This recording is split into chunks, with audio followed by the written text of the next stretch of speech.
Kumusta kamong tanan? Sama sa gihapon kita magatuon sa balaang pulong. Sa dili pa kita magsugod atong ihatag ang tanan, magaampo kita. Amahan namong langit noon daghan salamat niining panahon karon nga kami makatuon gihapon sa pulong sa Dios. Nagapasalamat usab kami nga kini ang imong pulong nga dili mawala sa bisan pa mawala ang kalibutan, ang imong pulong dili mawala. Ginoo, nagahangi usab kami nga panalipdan mo kami sa mga panulay, hinaot pa unta nga maka-concentrate kami sa among pagtuon karon, nga makakita kami og mahibalo kung kinsa ka ug unsay imong gusto sa among kinabuhi. Labi na o Dios, gitudloan mo kami unsaon pag-ampo. Dili tungod sa kadaghanon sa among pag-ampo, kundi nga ang among pag-ampo gikan sa sulod sa among kasing-kasing o kami mahibalo kung unsay imong gusto, kay ang imong gusto ang masunod dili ang amoa. Ginoo, tabanga kami sa among pagtuon karon sa sinulat ni Marcos kapitulo 11. Sa ngalan ni Hesus nga among manuluwas. Amen. Sa usang semana gatuon kita sa umpis gasugod sa kapitulo 11 o karon moadto na kita sa wala nato nahuman ang kapitulo 11. Atong gitun-an sa usang semana ang madaugon nga pagsulod ni Jesucristo sa Jerusalem. Daghang mga butang, daghang beses nga ang atong Ginoong Jesucristo miadto sa Jerusalem. Pero sa giingon nga triumphant entry sa pagsulod niya, daghang kaayong mga tao nga miabiba tungod kay ang ilang pagtuo nga si Jesus mao ang manluluwas, eksakto, apan dili pinaagi sa armas, dili pinaagi sa revolusyon, kundi revolusyon sa kasing-kasing, aron nga atong kasing-kasing mapasaylo, mao nay tinuod nga revolusyon nganong miani siya dinhi.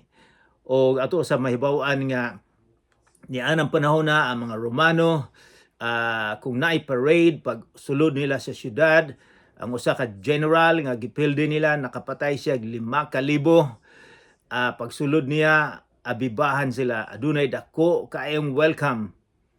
Apan ang atong Ginoong Jesucristo pagsulod niya sa Jerusalem, ang iya nagsakay lang siya kabayo nga asno o ang iyang mga general, mga mangingisda nga taga Galilea. So, og ang iyang pagsulod nasulat na sa karaan nga tugon nga siya mosulod sa Jerusalem ni anang mga adlaw. So karon moadto na kita sa kapitulo 11 o versikulo 12. Guys, naabamo din na sa kapitulo 11 sa sinulat ni Marcos sa versikulo 12. Gitunglo ni Jesus ang kahoyng higera. So mao ni atong paragraph. So ato nang sundan. Sa sunod nga adlaw, samtang namalik sila gikan sa Betania, gigutom si Jesus. Unsa may atong mahibawan ni Jesus ni ining usa ka bersikulo nga siya gikan sa Betania duol ni sa likod ni sa bukid sa Olibo. Nahibalo ko ani kay nakaadto mi didto pipila na katuig karon. O gasakit gani akong tuhod kay tungason, bakilid, paubos, tungas na usab. O ang atong Ginoong Jesucristo may sa gigutom si Jesus. Unsa atong may bawan nga gigutom ang atong Ginoong Jesucristo. Bot ipasabot, kumplito siya nga tao. Pareha siya nimog, ako gutomon. Verse 13. Nakita niya sa layo ang usa ka kahoyng higera nga nanahon pag-ayo. Miduol siya sa kahoy aron pagsusi kung may bunga ba kini. Apan sa pag-abot niya, mga dahon lamang ang iyang nakitaan kay dili pa man ting pamunga. Miingon si Jesus sa egera, sukad karon, wala na'y makakaon sa imong bunga og nadungog kini sa iyang mga tinunan. Karon matingala kita, mangutana kita, ngano man nga si Jesus nakipag-istorya man sa kahoyng egera. Sa panahon sa atong Ginoong Hesukristo, daghang mga igera nga kahoy. Sa Pilipinas, murag wala. Kung mulakaw kita sa Pilipinas, ang atong makita, mangga, saging, lubi. Pero sa panahon ni Jesus, common ang igera. So kining kahoyng igera, sa akong nahibawan, nga sa springtime, magsugod na og bunga nga ginagmay. And then pag magbunga sa ginagmay, musunod ang dahon. And then pagka doon ng maybe Agosto, September, mudaghan na gyud ang bunga. So, pero unsaon pagkahibalo nga daghan ang bunga? Kung sa pagsugod na nay daghang gagmayng bunga nga makaon gihapon.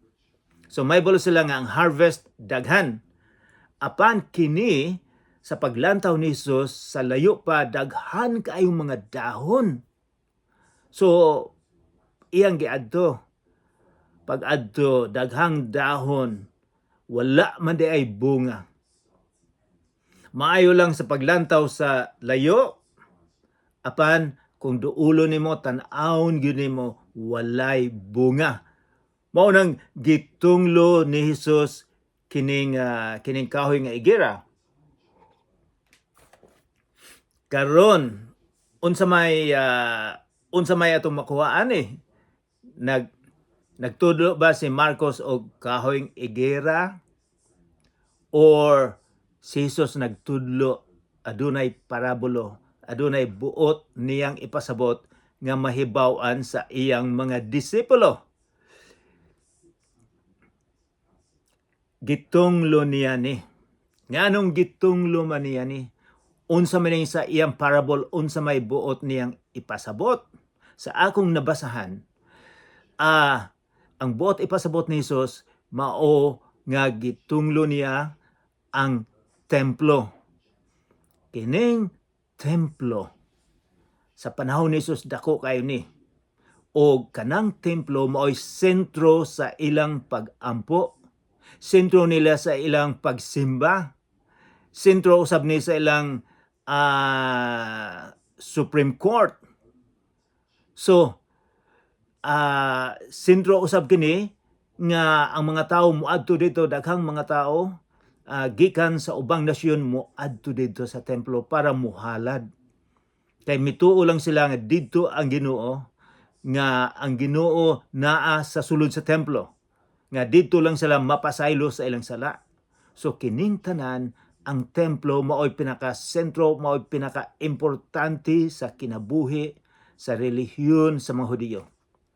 Si Jesus Hudiyo siya, relihiyoso usab ni siya. O kining mga tawhana sila mga Hudiyo, daghang mga pag-ampo nila. So relihiyoso ni sila. So tanaw na to nga gitunglo ni Jesus ang egera, apan ang bukod ipasok usab, gitunglo niya ang relihiyon, ang templo, ang mga mao'y pinakadako nga sentro sa ilang relihiyon. Kining templo karon giguba sa AD 70. Mga 40 ka tuig sa namatay na si Jesus, giguba ni sa mga Romano tungod sa ilang rebellion. So wala ni templo, apan naay parel nga nahabilin sa templo. Daghang kaayong mga Hudiyo nga moadto dito. Sa pag-adto namo dito, nakasulod usab mi, nakakita mi sa parel, daghang kaayong moadto dito mga Hudiyo. Na sila gamay sulat papel nga ilang isuksok sa parel nga pag-ampo nila unsa ilang gusto. So apan dili na sila naglisod na sila himo sa utro nila ang templo tungod kay ang mga Arabo nagpahimo og building sa didtong dapita. So kung magpahimo sila og templo dito, gulo samo kayo sa mga Muslim sa tibuok kalibutan. Pero aduna sila plano nga mobalik nga magpahimo sa templo. Bisan sa Revelation sa mugna mobalik gyud. Og naapoy daghang mga Hudiyo nga mo duol sa atong Ginoong Kristo. So moadto na kita sa verse 15.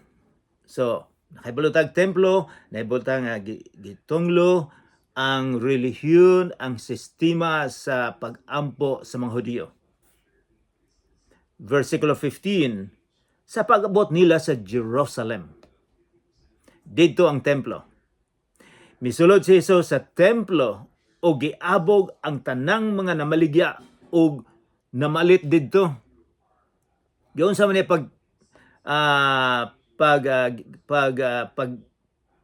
tabog o pag giabog niya, giyon sa man pag-abog ni Jesus. Gitikwang niya ang mga lamisa sa mga tig-ilis o kwarta o salapi o mga lingkuranan sa namaligyag salampati. O wala siya musugot nga adunay magdalag bisan unsa lata sa hawanan sa templo. Unsa maning istorya ani sa pagsulod ni Jesus, nakadaghan na siya nakaadto usab sa templo. Pero kining panahon ang duol na siyang nga duol niyang ihatag ang iyang kinabuhi. Iyang gilimpyuhan ang templo. Unsa may nahitabo sa templo di ay sa pag-adto ni Jesus? Nganong iya maning gihimo, so matingala kita. So atong i-explicar. Ang templo para sa pag-ampo gina o paghalad. Mao ginay sentro, mao ginay purpose katuyuan sa templo.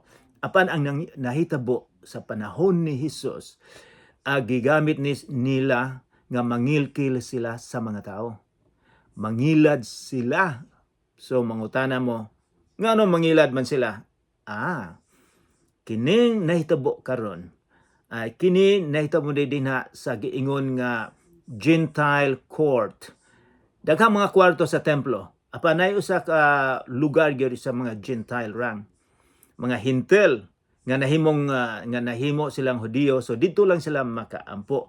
Apan ang gihimo nila dito sila namaligya. Okay lang nga mamaligya ka. Apan ayaw pug pangilkil. Pananglitan mo offer man ka, mo simba ka dito, maghalad ka og kanding or karnero. So apan pag-abot nimo dito, adunay mga inspectors. Tan-aw nila kung maayo ba gyud nga ihalad ang imong karnero. Adunay mga gimmick. Moingon sila nga kining imong karnero ihalad dili ni pwede kay naay sakit, dili kayo puti, dili kumpleto nga puti, naay samad, naay piang, dili ni pwedeng imong ihalad. Pero moingon sila apan naami ibaligya dinha nga mas puti kayo nga para gyud nga ihalad. Kining imong karnero among paliton pod. So naay mga daghang kaayong mga tao, miingon si Josephus, Flavius Josephus, usa ka historian, nga usay 4 ka milyon ang moadto didto sa Jerusalem, daghang kaayong mga tao sa ubang mga lugar. So kining mga tawhana, magdala sila sa ilang kwarta para ibayad. Pero dili ka makabayad kung gamiton imong kwarta. So magpailis kag kwarta didto sa templo. So naay mga mangingilad na po dito, scammers nga ang exchange rate. So nakakwarta usab sila sa pag-ilis og kwarta. Bisag kami pag adto na mo sa Vietnam, pag adto sa Europe, naapoy daghang mga mangingilad. Bisag sa Manila siguro mo sakay kag taxi. So mangingilad daghan, dili lang sa dili Kristiyanos or kinig yung mga tao na mga relihiyoso na sila. Pero gigamit nila ang relihiyon para makakwarta. Mga paryente nila na sa mga dagkong mga opisyal sa templo, gigamit nila. So maunay nahitabo. Okay lang nga mag-ilis kag kwarta, pero ayaw og lukuhon, walay mga scamming, walay mga nga kailang eksakto gyud kay halad man na sa Ginoo, pero sa ilang panahon nawala na. Relihiyoso sila gusto, apan unsay nahitabo. Maayo lang sa tan-aw sa guwa, maayo sila moampo, daghang ampuon, pero sa sulod di ay nila walay bunga sila. Maayo lang tan-aw sa guwa, maayo lang kanang hipokrito, maayo lang magpa-reliyoso, apan wala day sulod ang kasing-kasing, wala na usob ang kasing-kasing, wala na bago, dili born again ang kasing-kasing nila. Daghan po na sa atong panahon karon nga napuno kita og relihiyon, apan walay pagbag-o sa kasing-kasing. So mao nay gihimo ni Jesus nga gilimpyuhan gyud niya. Kadaghanan kanato muingon nga maayong tao si Jesus. Siya sa gugma ya tinuod na nga ang gugma sa atong Ginoong Kristo. Apan ayaw kalimti nga masuko usab ang Ginoo. Limpyuhan usab niya. So mao ni nahitabo dito sa templo. And then versikulo 17. And then of 16, og wala siya mutugot nga adunay magdala bisag unsa lata sa hawanan sa templo. 17, unya gitudluan niya ang mga tao. Nag-ingon ang Dios diha sa kasulatan, ang akong balay paganganlan ug balay sa pagampo alang sa tanang mga nasod. Dili lang sa mga Hudiyo kundi sa tanang mga nasod. Apan gihimo ninyo kini nga taguanan sa mga tulisan. Maunay nasuko ang atong Ginoong Kristo. Wala ko kabalog ang iyang tingog gipakusgan ba niya? Apan kabuluta nga siya nasuko gyud husto. Unsa may atong mahibawa ani? Nag-ingon ang Dios diha sa kasulatan. Unsa man ang kasulatan? Sa unang panahon, ang ilang gigamit scroll, tuyo ko nila. Walay libro nga pareha sa tuwa dinhi karon. Wala. Mao to ilang gamit. Ang kasulatan, nahibalo mo kung kini ang Bible, ang kasulatan nga giingon ni Jesus sa panahon ni Jesus, kana ang karaan nga tugon. Kini ang karaan nga tugon. Kini ang bag-ong tugon, kasulatan nga atong gitun-an kanang Matthew, Marcos, Lucas, 1 kini. Pero sa panahon ni Jesus, mao ni ilang gitun-an plus daghan pa sila mga libro. So miingon si Jesus sa kasulatan. Nag-ingon ang Dios diha sa kasulatan sa Biblia. Ang akong balay paganganan ug balay sa pagampo alang sa tanan nga nasod. Gi-accuse niya apan gihimo ninyo kini nga taguanan sa mga tulisan. Nakabalita niini ang kadaguan sa mga pari o mga magtutudlo sa balaod. So, kung magbasa excuse me. So, kung magbasa kita sa Bible, kung makabasa kita pari, dili ka ng pari nato karong panahon na. Kundili pari sa ilang panahon. Katong mga descendants ni Aaron. Sila ang mga katabang, mga trabahante sila sa templo. Kini mga tao na wala ni sila bahin sa pagbahin sa yuta. Kay ang ilang income nasa templo. So anyways, niya na mga just a minute. 14, nakabilita nining kadagkuan sa mga pari o mga magtutudlo sa balaod. Kini sila ang mga leader dito sa templo. Nahibalo sila nga gibalibay ni Jesus ang mga lingkuranan, mga lamisa, ang ilang negosyo na wala na. Nangahadlok sila, merong busa. Misugod sila pagpangitag paagi sa pagpatay kang Hesus. Ilang eliminate kay si Jesus ang ilang negosyo hunungon sa atong Ginoong Kristo. So may plano na sila. Dugay na ni silang nagplano nga patyon si Jesus. Nahadlok sila kaniya ni Jesus. Kay nadaniman sa iyang pagtulunan ang tibuok panon sa mga tao. So sa pagtudlo sa atong Ginoong Kristo, daghang nadani. So, ang mga kadaghanan sa mga tao wala na mo sunod sa mga Hudiyo, sa ilang relihiyon. Sa pagkakilom-kilom na, that is verse 19, si Jesus o ang iyang mga tinuanan may biya sa syudad. Ibalik sila dito sa bukid sa Olivo. And then, verse 20, yanang sayo sa pagkabuntag. Samtang naglakaw sila sa dalan, mibalik na pud usab sila paingon sa templo. Nakita nila ang kahoyng igera. Nalaya na kini gikan sa kinatumyan ngadto sa mga gamot. Mauning igera nga gitunglo ni Jesus. Nakita nila ang power, ang gahom sa atong Ginoong Kristo. Nga wala nila nakita dayon nga kini namatay ang igera. Miingon sila, dinhi ilang nakita ang bisag sa gamot, namatay gyud. Unsa may bot ipasabot sa atong gitudlo.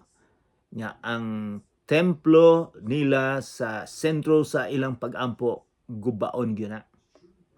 Kini nahimo ni 40 ka tuig paghuman nga gitudlo ni Jesus, naguba gyud ang templo. Verse 21, og nahinumdum si Pedro. Kini siya si San Pedro. Sa pagtunglo ni Jesus sa kahoyng igera, ug unya miingon kaniya, magtutudlo. Tan-awa ra, namatay ang kahoyng igera nga imong gitunglo. Miingon si Jesus kanila, salig kamo sa Dios. Salig kamo sa Dios. Og timani kini. So, og timani kini, makahimo kamo pagsugo ni ining bungtura bungtod sa Olivo. Maalsa ka og maitsa ngadto sa dagat sa Mediterranean. Og kamo kon kamo walay pagduha-duha sulod sa inyong kasing-kasing og nagtuo nga mahimo ang inyong gisulti, mahimo gayud kini. So mahitugod ni sa pag-ampo nga ang imong pag-ampo kung gikan sa kasing-kasing, mahimo gyud. O unsa may bot ipasabot ani sa atong pag-ampo. Bisag unsa bay atong pangayon, peligro kayo kung ato ning interpretar nga ang tanan natong pangayon ihatag ni Jesus. Unsa may mahitabo kung nasuko ka sa katawo mag-ampo ka ni Jesus. Ginoo hinaot po antang maligsan siya og tartanilya. Ginoo hinaot antang maligsan siya og karabaw. Dili maayo. Pero unsa man ning gisulti ni Jesus ani? Dinhi sa verse 23 og kini mahimo mayroong mga words dinhi nga importante, mga pulong. Miingon siya, kung kamo walay pagduha-duha, kailang mutuo gid mo musalig sulod sa inyong kasing-kasing og nagtuo nga mahimo ang inyong gisulti, mahimo gayud kini. So, importante ang pagsalig nga dunggon sa Ginoo ang imo ug akong pag-ampo. Pero maulang ba na? Tungod ni ini, miingon si Jesus, ingnon ko kamo nga bisag unsa ang inyong pangayoon diha sa pag-ampo, tuuhi nga madawat ninyo kini ug mainyo gayud kini tuuhi. And then, inig tindog ninyo aron magampo. So ang ilang pagampo sa unang panahon magtindog. Ang uban magluhod, ang uban mo isang, uban mo sayaw, pero sa unang panahon magtindog sila kung magampo. Importante ang condition sa kasing-kasing, dili ang forma. Ingin siya, inon ko kamo nga bisag unsang inyong pangayoon magampo diha sa pagampo. Tuuhi nga madawat ninyo kini og mainyo gayod. 25, inigtindog ninyo aron magampo kung aduna kamoy kayugot batok kang bisan kinsa. Kayugot unsa may buot ipasabot og kayugot. Kanang nasuko ka nga imo nang gitaguan pila na ka tuig, nasuko gihapon ka. Dili bisan kinsa. Mingon siya pasaylua. Una siya. Aron ang inyong amahan nga atua sa langit mupasaylo usab kanimo. So, usa sa mga gikinahanglan nga ang atong pag-ampo madungog sa Ginoo, kinahanglan nga kita makapasaylo. Makapasaylo sa usag-usa. Kay sa usang translation moingon pod nga kung dili ka makapasaylo, dili ka pasayloon sa Ginoo. So naa di ay requisite nga usa dunggon sa Ginoo ang imong pagampo, ang akong pagampo. Kinahanglan makapasaylo ka. Kung dili ka makapasaylo, dili dunggon ang akong pagampo. So importante ang kondisyon sa imong kasing-kasing. Ato pong mahibaw-an sa pagampo nga miingon sa ngalan ni Hesus, sa ngalan sa Ginoo, nagampo kami. So kung magampo di ay kita, atong tan-awon ang kinaiya sa Ginoo. Malipay ba siya sa imong pagampo? Sa imong pagampo, imo bang gihatangan og dungog ang Ginoo? Dili ikaw ang magsikat, dili ikaw ang imong gusto. Kundi ang gusto sa Ginoo ang masunod. Kay nahibalo siya kung unsay maayo sa imuha ug sa ako. So mayingon ka, sa ngalan ni Jesus nagampo ako. So sa ngalan sa character sa atong Ginoo, sa ngalan sa iyang kinaiya, nagampo kita. Dili sa imuha ug sa akong kinaiya. Sa kinaiya sa Ginoo ang atong pagampo.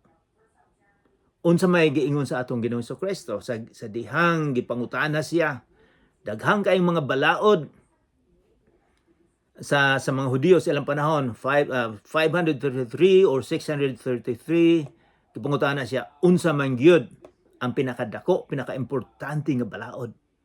Ingon si Jesus, higugmaan nimo ang Ginoo sa tibok nimong kasing-kasing, sa tibok nimong kalag, sa tibok mong huna-una, ug mingon siyang ikaduha, higugmaon nimo ang isig katawo. Sa tibok mong kasing-kasing, sa tibok mong sa tibok mong kinabuhi, sa tibok mong kalag, sa huna-una, higugmaon nimong isig katawo. Mao ni gusto niya, usa kita magampo kanang atong kalagot sa usag-usa, kinal makapasaylo kita. Usa niya dunggon ang atong pagampo. So dili di ay basa-basa, dili di ay importante kung unsa kadaghan sa atong pagampo. Ang mga Hudiyo, kay bulo kitang tanan, sa usa ka adlaw napuno sila sa pagampo. Daghan silang pagampo. Sige silang memorize ampo. Apan nganong gitudluan pa man sila ni Jesus unsaon pagampo. Dinay akong nabasahan, dinay usa ka leader sa usa ka relihiyon sa kalibutan. Wala siya kabalog pila ka buok ang iampo. So misakay siya kabayo, gamayng kabayo, miadto siya sa langit, ikapito nga langit. Didto ang Ginoo, mao ilang pagtanaw. Nangutana siya sa Ginoo, pila man ang among iampo? Mingon ang Ginoo, 50 kada adlaw. So may paubos siya, pero mihapit siya sa langit ni Moises. Nangutana si Moises, pila may gingon sa Ginoo nga ampuon nimo? Mingon siya 50. Si Moises miingon nga daghan na kahina. Balik ka dito. Mibalik ang leader, miingon ang Ginoo, o 40 na lang. Balik na usab siya ni Moises. Mingon si Moises, daghang kahina. So balik-balik siya. Pagkahuman ana, mingon ang Ginoo, o 5 na lang inyong ampuon. Balik siya ni Moses, nagsakay kabayo, mingon 5. So, kining mga relihiyon karon, ang ilang kada adlaw magampo sila kalima sa kadlaw. Importante ba ang kadaghan sa pagampo? Mangutana kita. Kung walay ang kondisyon sa imong kasing-kasing hugaw, na kay gadumot kag usa ka tawo, dili ka dunggon. Dili da importante nga daghang kayong imong i-memorize, kundi ang kondisyon sa imong kasing-kasing. Dili ba importante? Mao na ang pag-ampo nga makahatag ang imong pangayoon kanang makapahiyom sa atong Ginoong Kristo. Dili ang kita magsikat, mao na dili na ato pangayoon. Kay dili ihatag sa Ginoo nga ikaw magsikat, kundi siya ang daygon. Mao na pag-ampo. Mao na pag-ampo nga ang Ginoo gyud ihatag niya tungod kay ang imong pag-ampo naaman sa iyang kagustuhan, dili sa imong kagustuhan. Otro nako, inig versikulo 25, inigtindog ninyo aron pag-ampo kung aduna kamoy kayugot batok kang bisan kinsa. Pasaylua una siya aron ang inyong amahan nga atua sa langit mopasaylo usab kaninyo. Ang una di ay nga pasaylo natong usag-usa, and then ang atong Ginoo mopasaylo nato. Naibalo mo ani? Importante ni sa imuha og sa ako. Kay kita kinalang gito ang mag-ampo. Kay daghang dinhi sa kalibutan, daghang kalisod kaayo dinhi sa kalibutan. Gikinahanglan nato ang tabang sa Ginoo. Daghang may sakit, daghang problema dinhi sa kalibutan. Gikinahanglan ta nga mo naay atong kasaligan nga moduol kita. Apan dili day kita makadul sa Ginoo kung ang atong kasing-kasing hugaw. So,